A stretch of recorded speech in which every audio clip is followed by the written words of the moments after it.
Hey guys, welcome to episode 13 of Ask Jungle Scout. I'm your host Lenny, and today we've got some excellent questions coming up. If you want your question answered on the show, make sure you drop it in the comment section below. Also make sure to subscribe to our channel so that you never miss any of our videos. Let's get to it. Diego has a few questions, and the first one is, I am new and also selling in Amazon US from Australia. I recently noted that there's a new service called Payoneer, which I understand can be used for receiving Amazon payments. Have you tried it? Any comments? Thanks, Diego. Yes, I use Payoneer and I do find it very good. There are two services that I use predominantly, Payoneer and World First. Both of them accept payments from Amazon. The downside with Payoneer is that it charges you 1% for everything that comes in, so it takes a 1% cut. The upside of Payoneer is that it gives you a debit card so that you can use, you can make credit card payments. So most of my Amazon payments come into World First. However, every now and then I send one payment to Payoneer to keep that debit card topped up so that I can use that to pay for services, like Jungle Scout or anything else that requires a credit card. So the reason that I stopped use Payoneer all the time is because they take that 1% out of everything that you capture, which World First doesn't.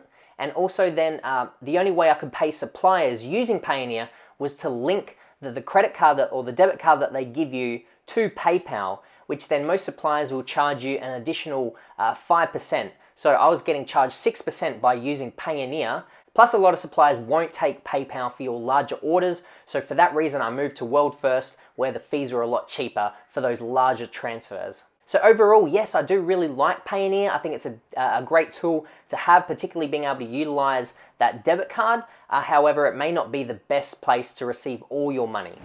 Diego's second question, with the announced changes related to brand registry and the requirement of having a trademark, would you recommend any company who can help with this process? I haven't gone through this process personally. However, a company I've heard a lot about is LegalZoom. I've heard that they're great for helping you setting up companies and corporations, as well as trademarks and so forth. So check them out. Third question is, I have a product for which I wanted to do a variation, and I thought it was a straightforward process as I can see many listings selling a number of product variations. To summarize, in your experience, is it possible to get a few products in a single listing without doing a violation? If not, is there any recommendation when launching the product variation in order to leverage or benefit from the traction achieved with the first product?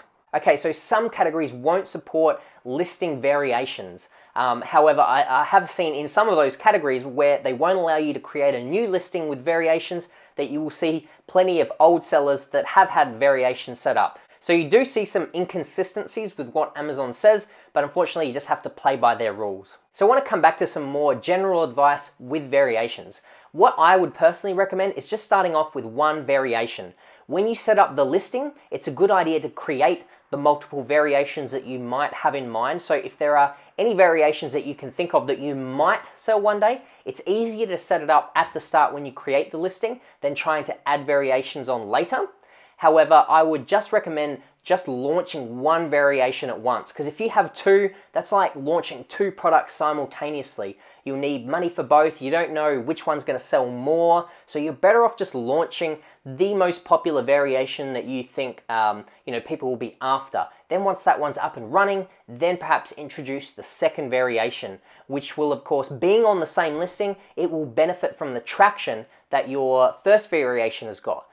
What I've seen work very well before is a seller that has one product launched and then they've introduced a variation. Now, the first one was either a cheap product or just a single unit, and then they've brought in a variation that's either got a higher price tag, like it's a larger version, or it's like a 2-pack or something, and people might click on the listing because of the first variation that they launched, that one that's been doing well in the ranking and that's drawing people to the listing. But when they get to the listing, they then are almost upsold because they'll see that, oh, there is the option of getting this 2-pack or 6-pack or this larger, better version that costs a little bit more. So that's one way that introducing multiple variations can benefit from the traction that you've gained with that initial variation. The next question is, I'm new, I want to sell on Amazon to get my feet wet. I've found a wholesaler I'm going to be buying from, but my question is, can I go through Amazon to sell but do my own shipping? Yes, you absolutely can. So there's two things. There's fulfilled by merchant and fulfilled by Amazon. Fulfilled by Amazon means that you ship your wholesale stock or your goods into Amazon, and then they will, ship, pack, and send it out to customers, do all the fulfillment. So what you want is fulfilled by merchant. That means that you can list your product on Amazon. So you've got the listing up there, you can be selling it on their marketplace. However, you hold on to all the stock in your garage or wherever you want to hold it, and you do all the fulfillment. You send it out to the customers and fulfill those orders yourself. So once you've set up your seller account, you then create your listing, and you've got the option of either getting this product fulfilled by merchant or fulfilled by Amazon. You can actually change that at any time, but what you want to do is to make sure it's fulfilled by merchant. The next question is from Alexander. How long should you track a product for before deciding to take action? As a very broad rule of thumb, I would say 2 to 4 weeks. If you're really set on this product, the more data you get, the better. So really, the longer you track it for, the better. But I would say probably 2 weeks at a minimum.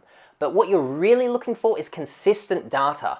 If you've got 2 weeks worth of data, but it's showing you like 2 sales today, 80 sales tomorrow, then 30, then 10, then 12, you've got numbers all over the place. It's very hard to be confident about how many sales that product is getting. But if you can at least get some blocks of at least like 4 or 5 days where you can see that the sales numbers are all fairly consistent or within 50 sales or something of each other, and you can be more confident that that product is indeed getting this number of sales on average. So however long you need in order to be confident in the sales that product is doing. The next question is, I would like to ask, in the situation where Amazon decides to split your inventory and send to different warehouses because the dimensions show that the product package is oversized, what to do in this case? Okay, so if Amazon has deemed your product to be oversized, I don't think there's much you can do in terms of negotiating with Amazon or changing it in this instance. I think the best thing to do would be just to see if you can make that product packaging smaller and more condensed in the future. Is there a way to package it so that the dimensions aren't so big, or changing the way that the product is being packaged? I think that would be the best thing to do. In terms of your inventory being sent to multiple warehouses, there's not much I can advise here, but I can share my experience. So my first few shipments, Amazon did ask me to ship to multiple warehouses. However, since then, for the last 6-8 shipments I've done, they've all just asked me to send to one place. So I don't know whether, over time, Amazon might just get you to send to one place, or maybe as you increase the units that you're shipping in, maybe they will only ask you to send to one place. I don't know this for sure, but that's been my experience, and hopefully that helps. Okay, so that's all the questions for today, guys. Make sure to give us a big thumbs up if you got some value. Make sure to leave your questions in the comment section below, and subscribe to the channel if you haven't already. I look forward to answering your questions next week, guys. I'll see you then.